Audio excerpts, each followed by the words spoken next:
And then we got another question. How do you create hashtags that are searchable but not repetitive? That's a great question. First, I'm going to explain what hashtags are because I don't think that's common knowledge. Hashtags are kind of like the tags that you would use on a blog post.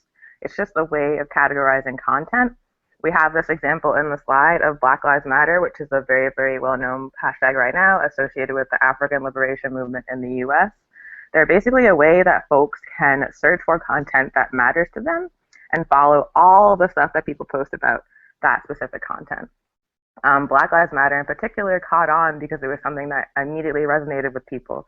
And that is a really, really important part about creating hashtags. You don't want to just string random words together. It helps to make them funny. It helps to make them really short. It helps to make them memorable.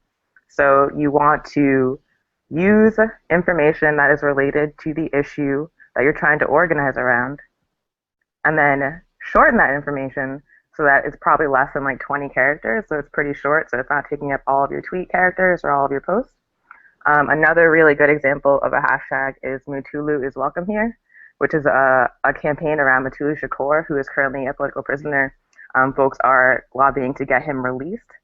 And so you can look on Twitter, and we're going to take a look at that later, around all the content that's tagged with Mutulu is welcome here.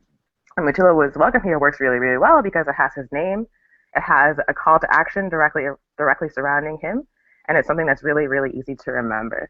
So those are 3 things you want to keep in mind when you're creating hashtags, or really when you're creating any kind of social media content. You want it to be memorable, you want it to be something that resonates with people, and you want it to be something that's really short. Does that answer your question? Cool.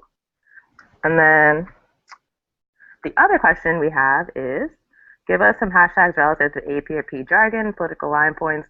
Are we so out of the loop of the factual activism that it doesn't apply? Oh, it definitely applies.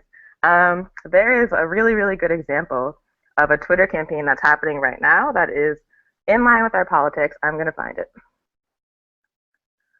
It's called Resist Capitalism. It is a campaign that is happening today on Twitter. It actually starts at 12 p.m. Eastern if any of y'all already have a Twitter account and want to participate. And let me see if I can find it. Sorry, oh, there we go.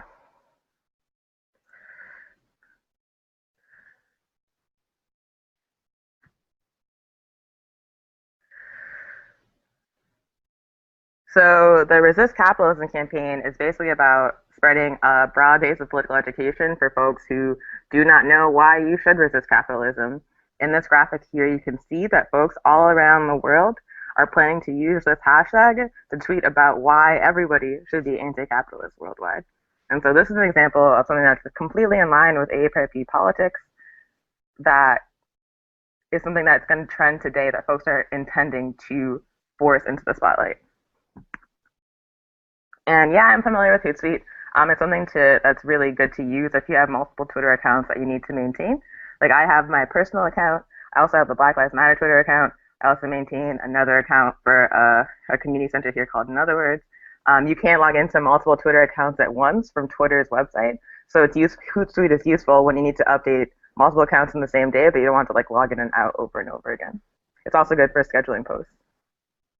Any other questions before we move on to the next slide?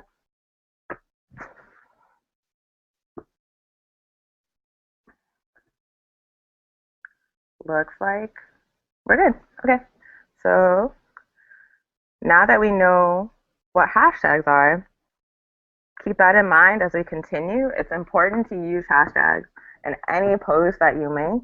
It's a way for folks to find your content. Like if someone's searching for Mutulu is welcome here, or Resist Capitalism, or Black Lives Matter, and you use that content, they're going to see your post. It's an easy way to categorize information, and there's so much information on social media that it's really important you make the process of finding what you are saying as easy as possible.